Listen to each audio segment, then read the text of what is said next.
So let's raise those questions tonight. Nari Shakti, is it simply a slogan that political parties give at election time? Are we reaching a situation where there are still parts of this country that remain completely out of the concept of Amrit Kal and India shining and so much more that all our netas often talk about? Joining me now, Ranjana Kumari is Director of the Center for Social Research, Flavia Agnes, lawyer for women's rights and someone who's for years campaigned on gender issues. Kavita Krishnan is also women's rights activist. I want to get their views because I thought it's necessary to somehow or the other get that anger across when you see these stories playing out. To you first, Ranjana Kumari, do you want to respond to what you've just seen? Well, Rajdeep, there cannot be worse than what happened with Ujjain girl, a child who's being brutalized, and she's seeking help from door to door. An insensitive society like ours, nobody comes forward to help. And then I had raised this issue already that this child must have been trafficked. Somebody must have brought her from her village to where she was multiple times raped, and then and left to fend for herself. And so I feel that trafficking is a very serious issue, and we all know about it. For years and years we know. Human Rights Commission came up with a report long time back. In fact, there were so many recommendations. We used to meet regularly by Central Ministry where we used to review what is going on with child trafficking.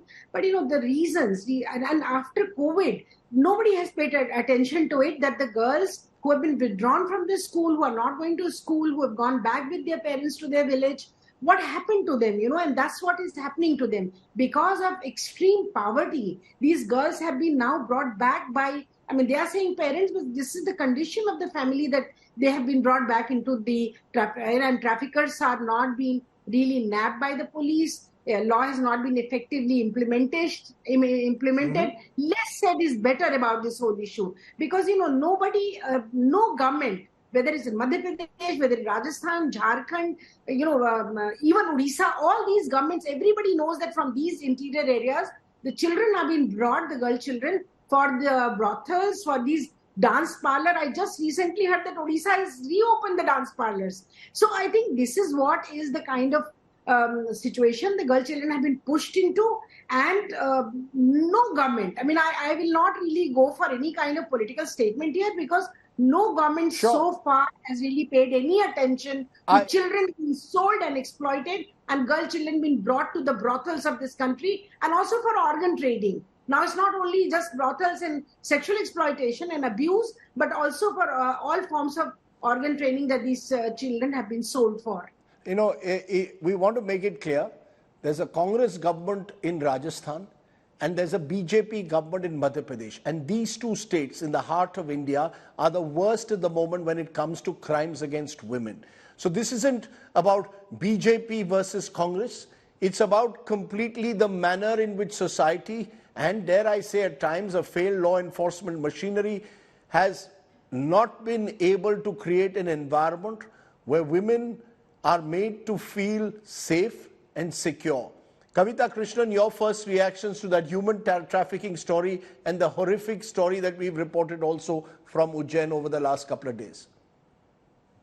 Yes, Rajdeep. As you said, it's absolutely terrible and yet unsurprising. There has been, and I would like to flag here that child sexual trafficking affects not only girl children, but also boys. It has been documented in the past as well that around tourist centers, there is child trafficking, both of boys and of girls. And this has been documented for a long time. But as your reporter just said, that the issue is about confronting it head on. And I feel that as a society and our political leadership, the tendency is to say, Mera Bharat Mahan. And so we can't confront this. The point is who is to confront it? Sorry to intervene. Who is to confront it? You saw what happened in Ujjain. Here is a poor semi-naked girl moving from, seeking help. Nobody wakes up.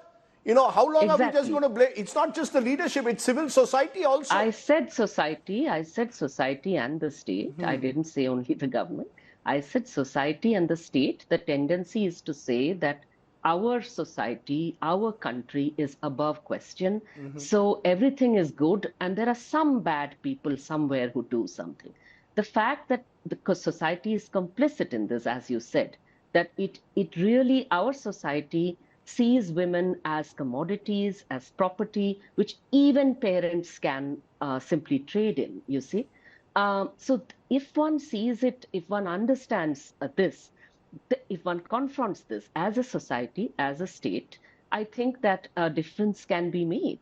Unfortunately, that is precisely something that we shy away from, we tend to look away from, and we tend to take offense when someone says, and I say this as a women's rights activist, that when you actually work in communities, the first reaction, it is extremely hard to work in communities because the minute you start flagging the fact that that community, that society, whichever mohalla it is or village it is, that is where in those homes girls and women are being mistreated, there is immediately a reaction. How dare you accuse our village, our mohalla? And that goes across communities, you see. So I think that why I speak about social as well as political leadership is that I feel they can make a difference. For instance, you spoke about the ashram man who offered help. Why is it that our, for instance, leadership of any social institutions, bodies, all of that, as well as political bodies, if they were to say that we are not saying we must respect our women, rather we should confront that we do not respect our girls, our women, we do not respect them as separate individuals deserving of the same dignity and respect as human beings. And that would mean their autonomy, their decision-making capacity, their right to education, their right to have a job, all of that. It's part of a whole. So I feel that responsibility shouldn't be left to women's rights groups.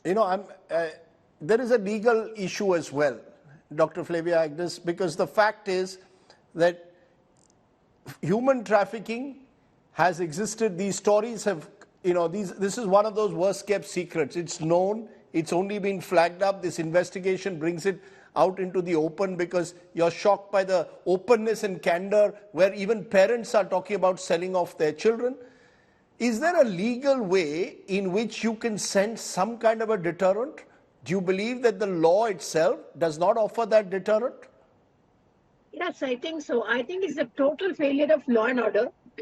It's the way the police have lapsed in their duty. They're supposed to be acting there. It's not the responsibility of women's rights activists. It's not a responsibility of local NGOs. It is a state responsibility. And you can see clearly, if it is so widespread, whether it is Madhya Pradesh or whether it is Rajasthan or whichever state it is, the extent of which the law is flouted, I feel it is a state responsibility totally.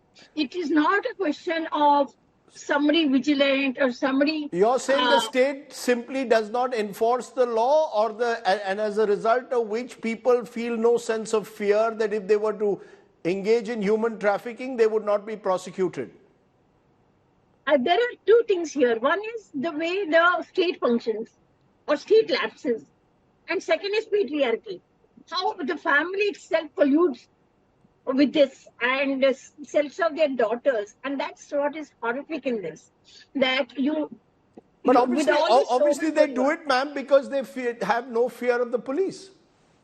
Exactly. And there is acute poverty. This goes alongside that when there's so much of poverty, the parents don't think much of selling their daughters. And they sell their daughters and there's no fear of the police. The police look the other way and this thing goes on. And it's horrific that a rape victim has to go door to door asking for help.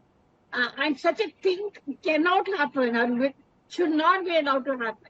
And I feel that we have so much reform in rape laws, so many civil society organizations working there. And yet this happens, and that is the most disturbing part of this. And when you said Nari Shakti, I agree that, yes, it is a slogan. You see it as a step forward, etc., etc.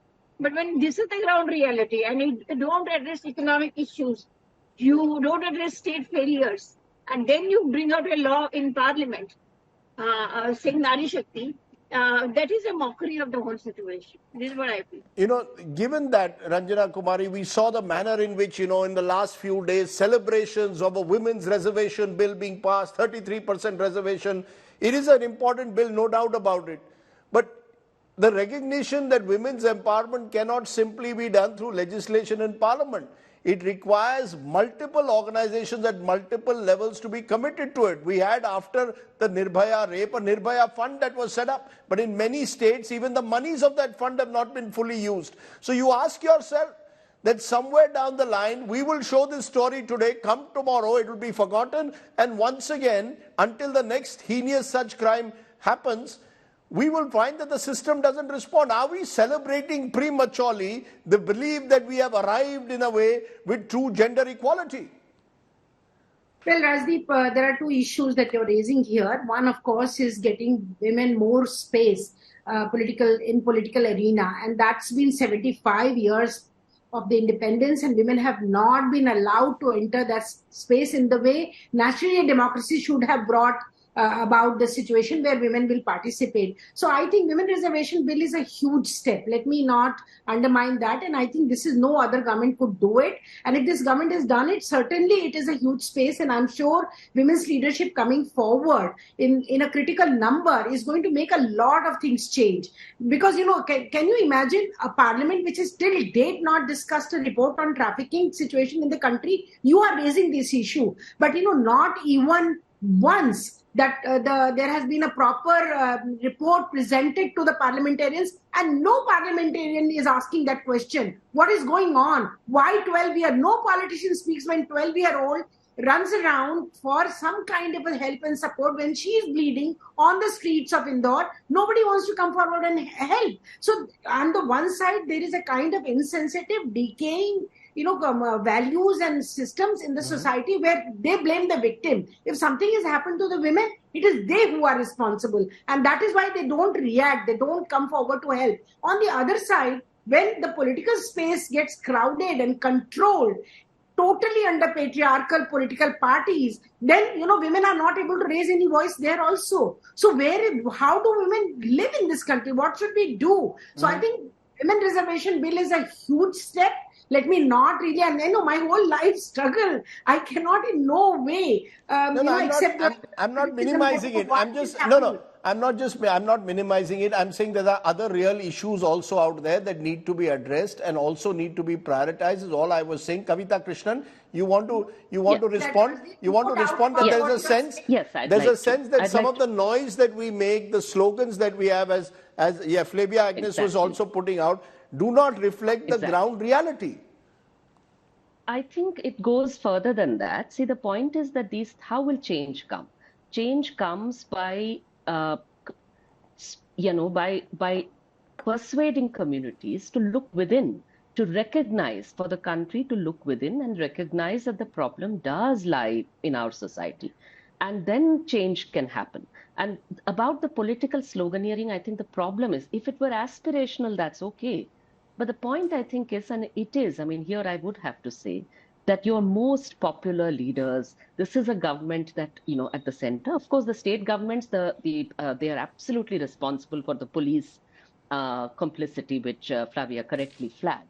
But I do also want to talk about the social change aspect and the difference it makes, the harm it does. When you have a home minister who says, look, human rights and all, we have our own civilizational human rights because our families are wonderful, our families just take care of women. But they don't, right? The point is they should, but they don't. So in order to say you should, you first have to acknowledge that they don't. At the same time, you have, for instance, the RSS chief saying rapes happen in India, not in Bharat. The point is this whole idea that you have to attach it to morality, you have to attach violence against women, as Ranjana said, to how women are behaving. Are they westernized and Indian, or are they Bharatiya culture? So, the point is, whether it's Bharat or India, we are a deeply patriarchal, and not just patriarchal. We are a cruel society.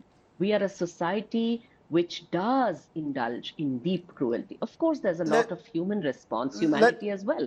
Point is, how do we encourage humanity and decency and equality and discourage the other. Let's be fair. There is change which is positive. This is the glass that we are seeing which reflects the darker reality. There are No, I'm saying there are even the lots of change, examples in this country also of remarkable change taking place.